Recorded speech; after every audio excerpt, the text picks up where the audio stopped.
성경 말씀 에베소서 4장 17절 말씀부터 20절 말씀까지 같이 봉독하도록 하십시다. 그러므로 내가 이것을 말하며 주 안에서 증거하노니 이제부터는 이방인이 그 마음에 허망한 것으로 행함같이 너희는 행하지 말라. 저희 총명이 어두워지고 저희 가운데 있는 무지함과 저희 마음이 굳어짐으로 말미암아 하나님의 생명에서 떠나 있도다.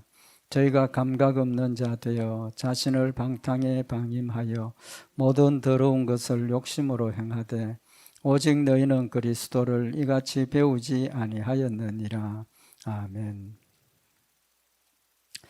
우리 지난 시간에 이방인들 예수님 알기 전에 사람들의 모습을 말씀을 상고를 했습니다. 그 18절에 저희 총명이 어두워지고 또 저희 가운데 있는 무지함과 저희 마음이 굳어짐으로 말미암아 하나님의 생명에서 떠나 있었다라는 말씀을 상고를 했습니다.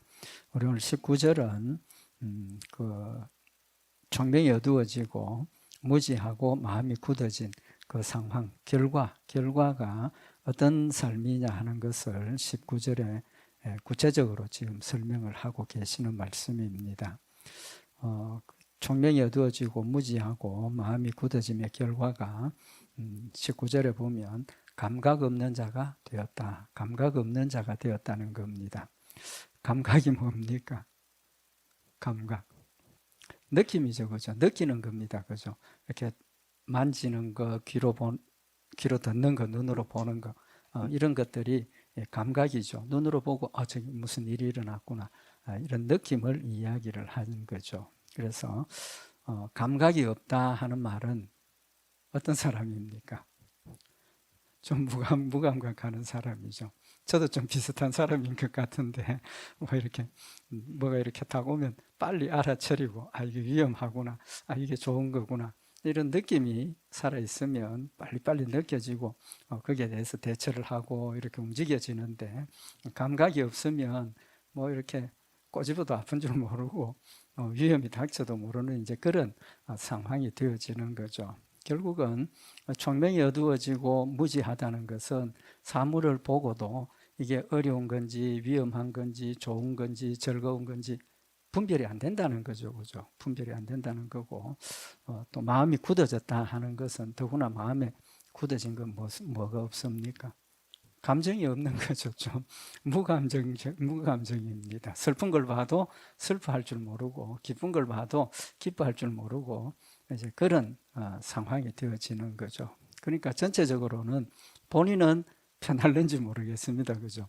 뭐 위험도 뭐 염려도 이런 것도 없고 그냥 그런 상황이 되어지는지 모르지만 결국은 총명이 어두워지고 무지하고 또 마음이 굳어진 결과는 감각이 없는 자가 되어서 사는 일이 굉장히 위험한 줄도 모르고 이제 그런 상황을 이야기를 하시는 거죠. 근데 감각이 없는 상황이 되면 어떤 결과가 오느냐 하면 자신을 방탕에 방임하고 모든 더러운 것을 욕심으로 행한다라고 말씀을 하셨습니다. 이제 말씀드린 그런 내용을 보면 감각 없는 게 어떻게 보면 편한 생활일 수도 있지만 감각이 없는 그 일이 오히려 방탕에 방임하게 되고 모든 더러운 것을 욕심으로 행하는 아주 그런 극단적인 모습이 된다고 말씀을 하고 있는 겁니다.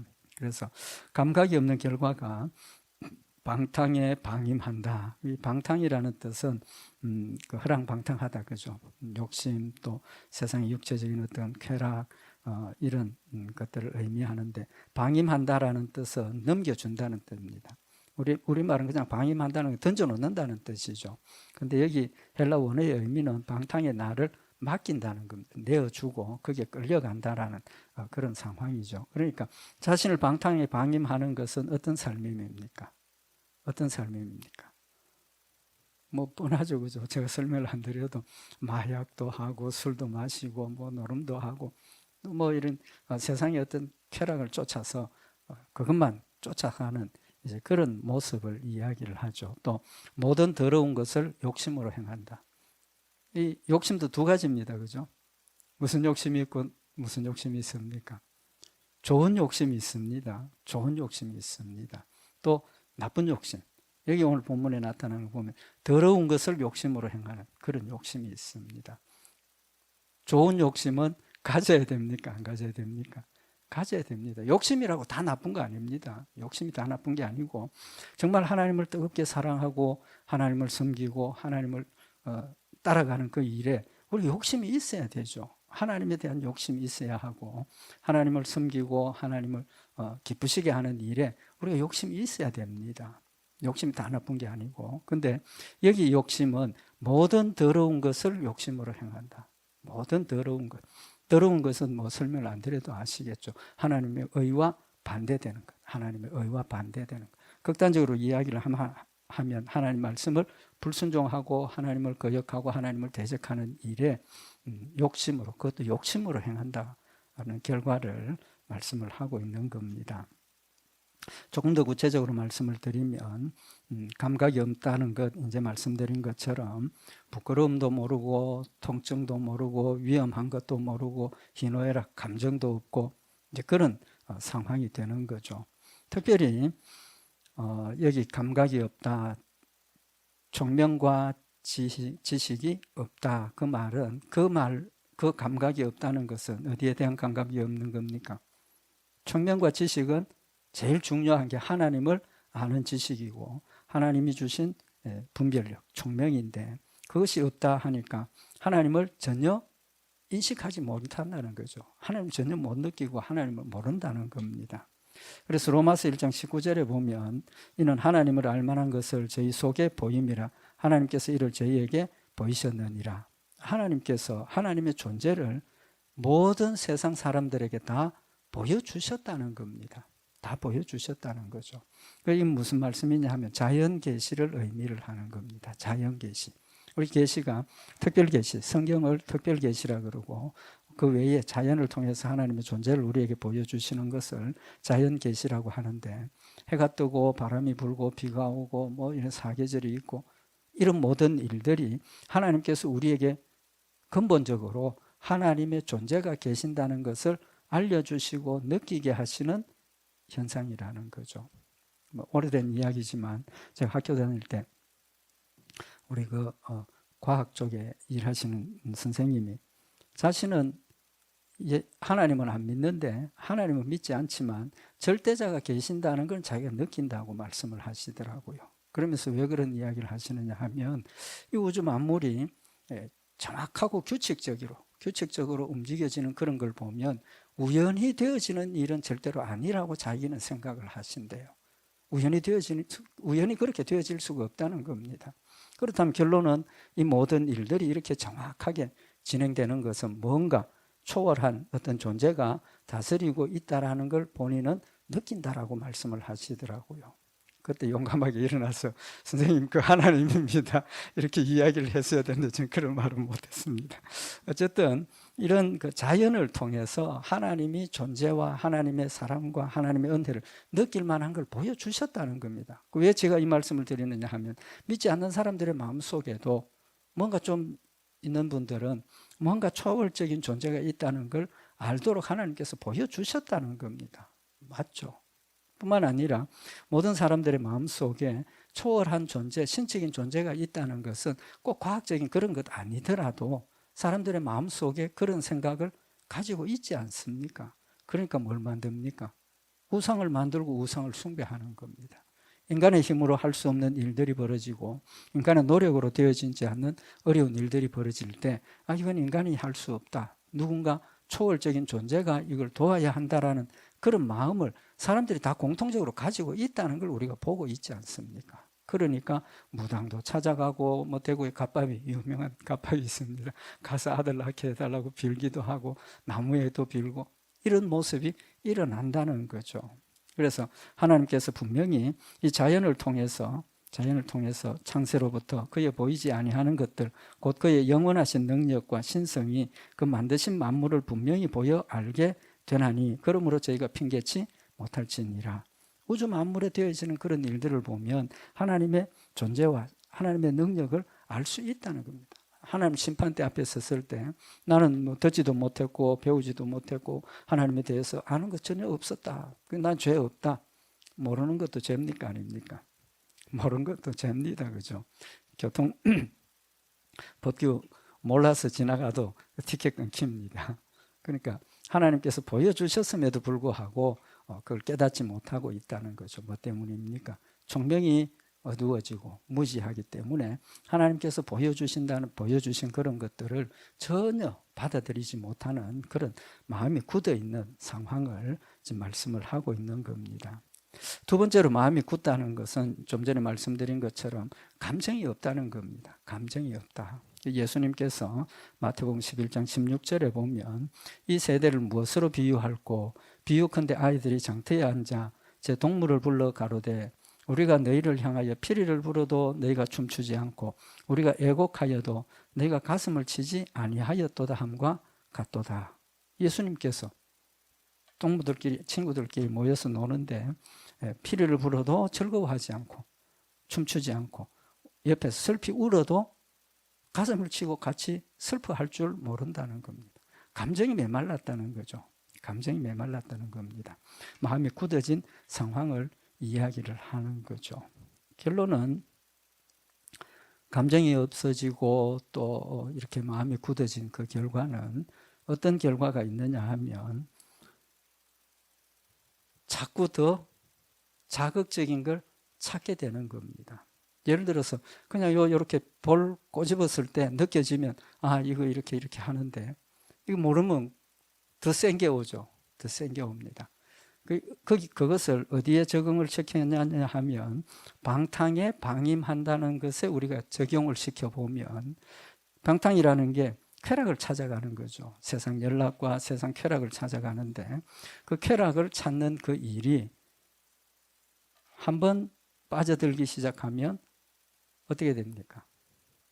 습관이 되면 즐겁던 게 똑같은 걸 하면 즐겁습니까? 안 즐겁습니까? 안 즐거워진다는 거죠. 안 즐거워지니까 또 어떻게 됩니까? 더 센 걸 찾게 된다는 겁니다.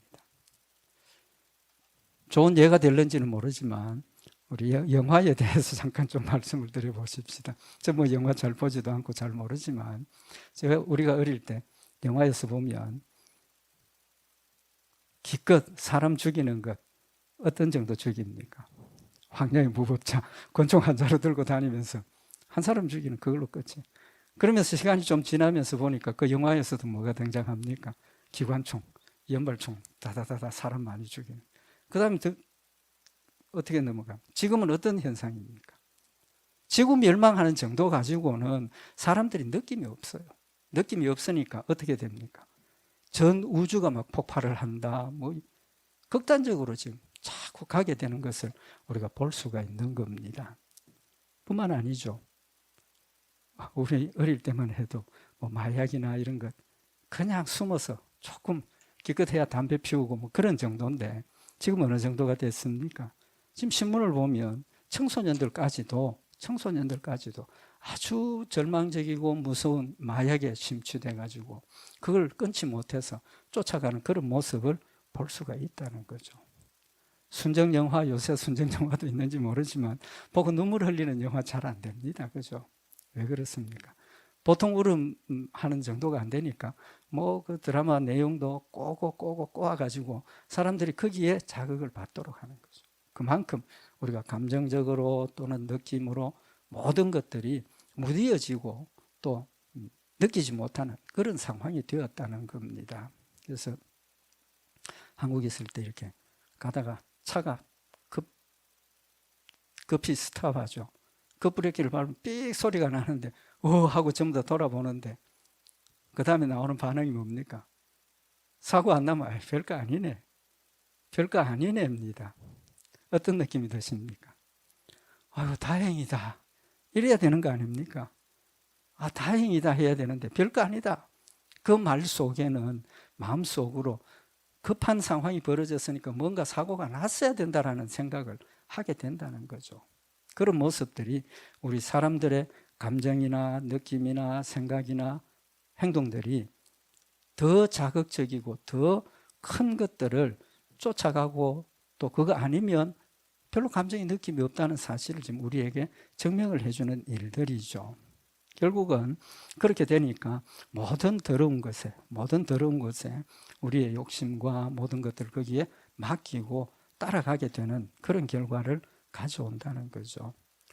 특별히 여기서 우리가 관심을 가져야 될 일이 뭐냐 하면 원래 우리가 사람의 모습이 어떤 모습입니까? 에베소서 2장 3절에 전에는 우리도 다 그 가운데서 우리 육체의 욕심을 따라 지내며 육체와 마음이 원하는 것들을 하며 다른 이들과 같이 본질상 진노의 자녀이었더니 본래 사람들의 모습이 육체의 욕심을 따라 살고 마음이 원하는 대로 살아왔다는 겁니다. 살아왔는데 그렇게 사는 것이 점점 더 마음이 무디어지고 완악해지고 감정이 없어지고 느낌이 없어지니까 그것이 더 심해진다는 겁니다. 더 심해지는 거예요. 그래서 세상이 옛날하고 지금하고 비교해보면 명확하게 드러나지 않습니까? 기껏 옛날에 뭐 이렇게 나쁜 짓 하던 그런 일하고 지금 세상이 돌아가는 그런 일들을 보면 정말 육체의 욕심을 따라 살고 육체 마음이 원하는 대로 사는 모습들이 너무나 완악해지고 너무나 참 생각할 수 없는 그런 정도까지 지금 어떻게 보면 극단적인 상황까지 왔다라고 보여지는 이유가 마음이 그만큼 굳어졌기 때문이라고 우리에게 말씀을 하고 있는 겁니다. 그래서 전혀 욕심대로 사는 그 모습들이 이제는 더 심각해지고 더 감각적인 그런 쪽으로 따라갔기 때문에 결국은 하나님하고는 더 멀어지고 세상이 더 파괴적이 되고 그런 죄악 가운데 들어간다라는 사실을 말씀을 하고 있는 겁니다. 그래서 요한일서 2장 16절에 보면 이는 세상에 있는 모든 것이 육신의 정욕과 안목의 정욕과 이생의 자랑이니 세상에 있는 모든 것들이 육신의 정욕, 안목의 정욕, 이생의 자랑 뭡니까? 육신의 정욕은 뭡니까? 오늘 성경에서 이야기하고 있는 것처럼 내 육신이 원하는 것, 뭐 먹고 싶은 거, 마시고 싶은 것, 뭐 그런 것들. 안목의 정욕은 뭡니까? 눈으로 보고 생기는 욕심이라는 거죠. 눈으로 보고 거기에 욕심이 생기니까 옛날에는 눈으로 보고 욕심 낼 만한 게 별로 없었지만 요즘은 눈으로 보고 욕심 낼 만한 게 너무 많아지지 않습니까? 그러니까 이게 느낌이 자꾸 무디어지고 1, 2, 3, 4, 5, 6으로 한다면 옛날 같으면 하나 1번에 있던 게 지금은 9번, 10번까지 가도 그게 만족이 안 된다는 사실을 지금 말씀을 하시는 겁니다. 그래서 이생의 자랑이 뭡니까? 교만이죠. 자기 걸 자랑하고 드러내려고 하는 그런 것들이 옛날에는 뭐 1억 있으면 와 억대 부자인데 지금 1억 하면 느낌이 있습니까? 없습니까? 없죠. 별로 없습니다. 그런 정도로 그만큼 세상이 감각이 무디어지고 바뀌어졌다라는 사실을 말씀을 하고 있는 겁니다.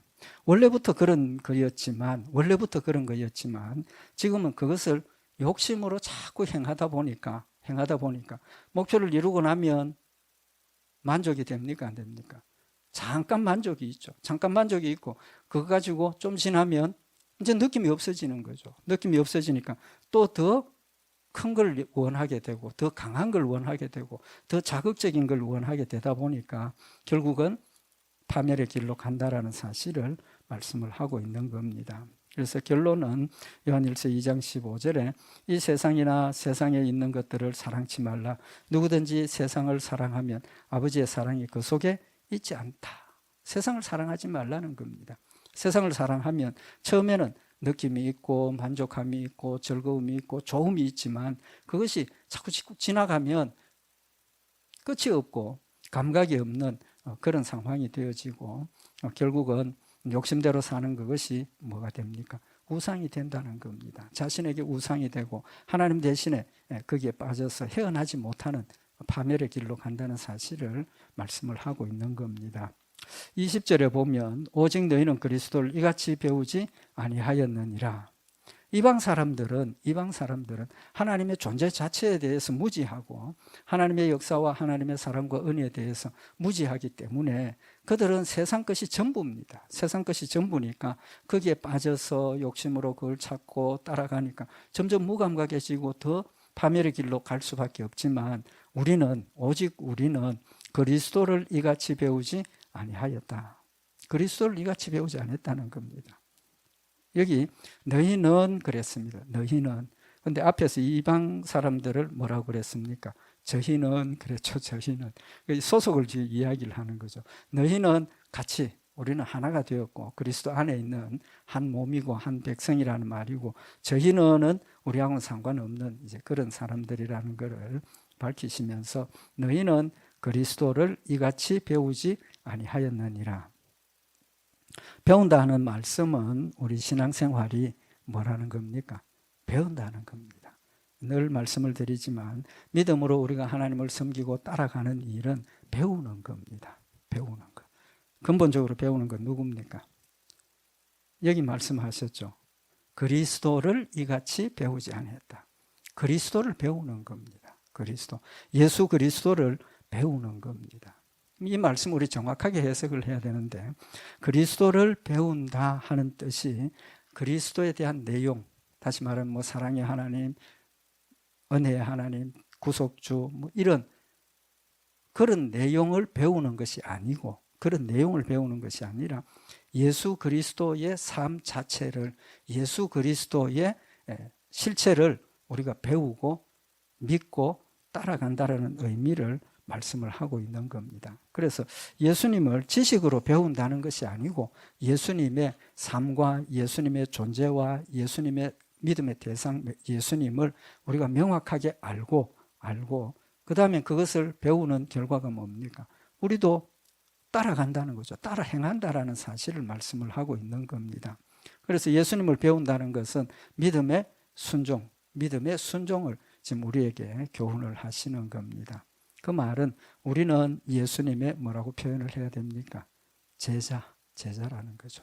예수님께서 12제자를 택하셔서 데리고 다니시면서 합숙훈련 하셨죠. 그죠? 동거동락 하시면서 예수님께서 말씀도 가르쳐 주시고 능력도 행하게 하시고 전도훈련도 시키고 모든 것들을 하나님께서 예수님께서 제자들을 통해서 체험하게 하시는 겁니다. 하나님의 살아계심을 체험하게 하시고 하나님의 능력을 체험하게 하시고 또 하나님의 사랑과 은혜를 그들의 삶 가운데 체험하게 하셔서 배우게 하시는 겁니다. 그래서 우리의 신앙생활의 배움은 체험적으로 배우는 겁니다. 지식으로 배우는 게 아니고 체험적으로 배우는 겁니다. 그래서 성경에 우리가 하나님을 안다, 예수님을 안다라는 단어의 뜻이 뭐냐 하면 체험적으로 안다는 뜻입니다. 지식으로 안다가 아니라 체험적으로 안다는 겁니다.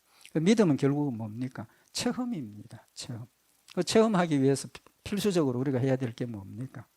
순종입니다. 말씀대로 순종하는 거기에 하나님이 약속하신 약속들이 이루어지는 체험을 하면서 하나님 신실하신 하나님이시구나. 하나님 말씀대로 순종하면 약속하신 대로 우리에게 이루어 주시는구나.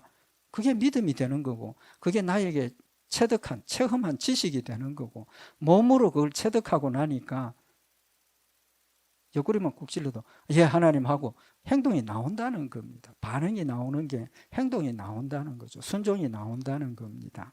그래서 베드로전서 1장 14절에 보면 너희가 순종하는 자식처럼 이전 알지 못할 때에 쫓던 너희 사욕을 본삼지 말고 오직 너희를 부르신 거룩한 자처럼 너희도 모든 행실에 거룩한 자가 되라. 기록하였으되 내가 거룩하니 너희도 거룩할지어다 하셨느니라 라고 말씀을 하고 계시는 겁니다.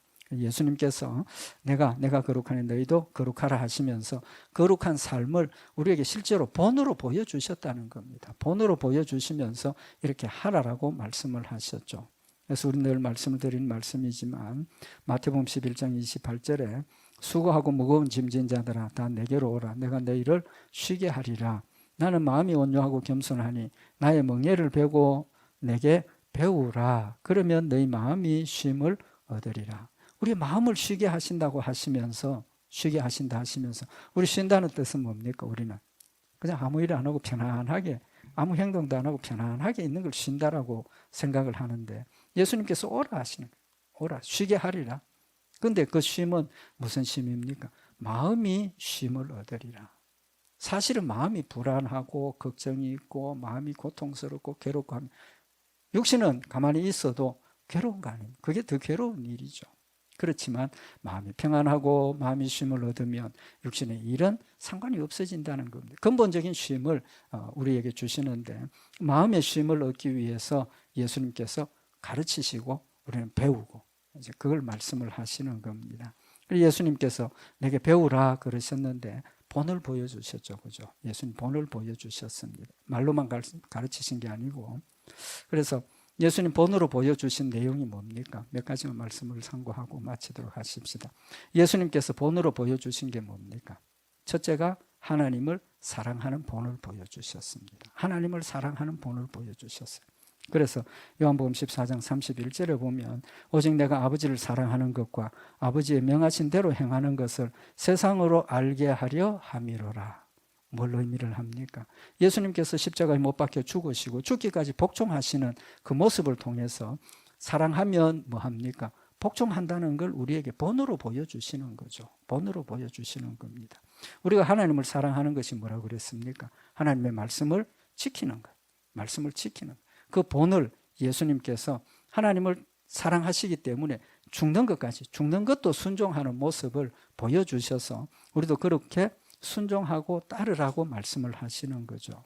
그래서 요한복음 15장 10절에 내가 아버지의 계명을 지켜 그의 사랑 안에 거하는 것 같이 너희도 내 계명을 지키면 내 사랑 안에 거하리라.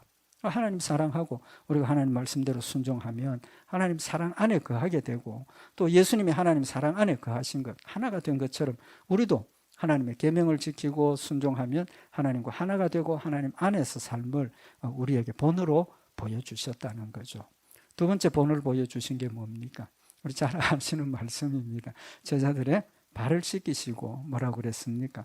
내가 주와 또는 선생이 되어 너희 발을 씻겼으니 너희도 서로 발을 씻기는 것이 옳으니라. 내가 너희에게 행한 것 같이 너희도 행하게 하려 하여 본을 보였노라. 예수님의 겸손과 섬김의 본을 보여주시고 그대로 하라라고 가르치시는 거죠. 또 예수님께서 고난을 받으셨지 않습니까? 3년 동안 공생애 동안 어떤 고난을 받았습니까? 계속 공격을 받았지 않습니까?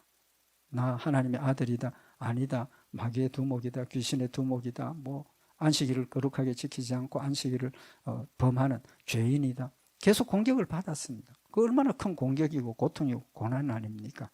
그래서 베드로전서 2장 21절에 보면 이를 위하여 너희가 부르심을 입었으니 그리스도도 너희를 위하여 고난을 받으사. 이 고난 받았다는 것을 우리는 꼭 십자가에 못 박혀 죽으시고 뭐 침뱉음을 받고 채찍질을 당하고 고통을 당한 육체적인 고통 그것만 생각을 하는데 사실은 예수님께서 그 3년 동안 공생애 동안 계속해서 공격받았지 않습니까?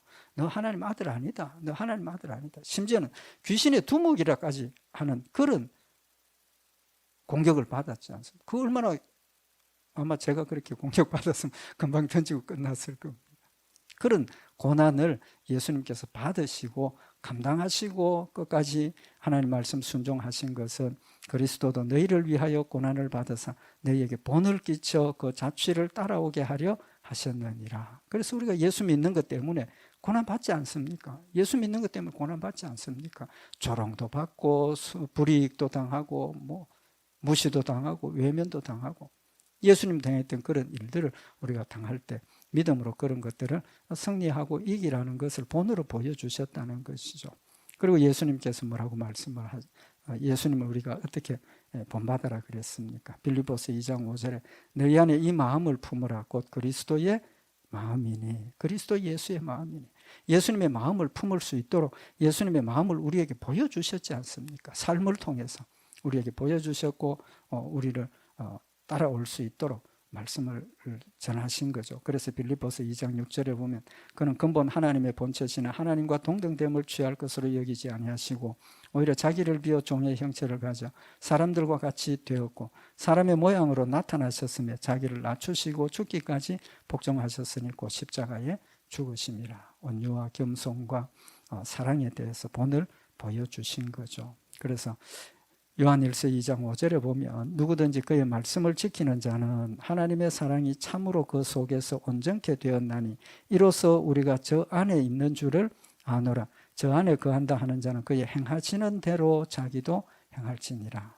우리가 예수 그리스도 안에서 살면 예수님 행하는 대로 우리도 행해야 된다라는 사실을 말씀을 하고 있는 겁니다. 결론은 예수님께서 우리에게 보여주신 그 모든 것들이 우리를 가르치시는 것이었고, 또 우리는 말씀을 통해서, 또 우리는 성령님의 역사를 통해서 예수님의 모습을 우리가 깨닫고 따라가고 또 하나님의 말씀을 성취하는 그런 복된 열매가 있어야 된다는 사실을 말씀을 하고 계시는 겁니다. 믿지 않는 사람들은 이렇게 자기의 욕심, 세상 욕심을 따라 살기 때문에 전혀 무감각하게 방탕한 쪽으로 가지만 우리는 마음의 감각이 있다는 겁니다. 하나님의 말씀이 우리의 심령 골수를 찔러 쪼개시고, 또 성령님께서 우리의 마음을 흔들어 놓으시고, 또 성령님께서 힘주셔서 우리가 일어나서 자기를 부인하고 자기 십자가를 지고 그리스도의 모습을 따라갈 수 있도록 이끌어 인도하심을 우리 다시 한번 마음에 새기고, 예수님 보여주신 그 모습 우리 늘 마음에 새겨서 그 모습대로 순종하고 주를 닮아가는 복된 역사들 있기를 바랍니다. 우리 기도드리십시다. 사랑의 하나님 아버지, 예수님 이 땅에 보내시고 구속의 사역을 완성하셨을 뿐만 아니라 예수님의 삶을 통해서 우리의 삶에 대한 교훈과 또 우리의 삶에 대한 가르침을 보여주셨음을 다시 한번 마음에 새기는 시간이 되게 하시고, 주님 가신 그 발자취 저희들 한 걸음 한 걸음 따라가면서 그리스도의 모습을 닮아가는 저희들 되게 하시고, 온전히 그리스도를 닮아 하나님을 영화롭게 하며 주의 뜻을 온전히 늘 이루면서 승리하는 복된 역사 있도록 주님 지켜 주장하여 주시옵소서. 우리 주 예수 그리스도의 이름으로 기도드리옵나이다. 아멘.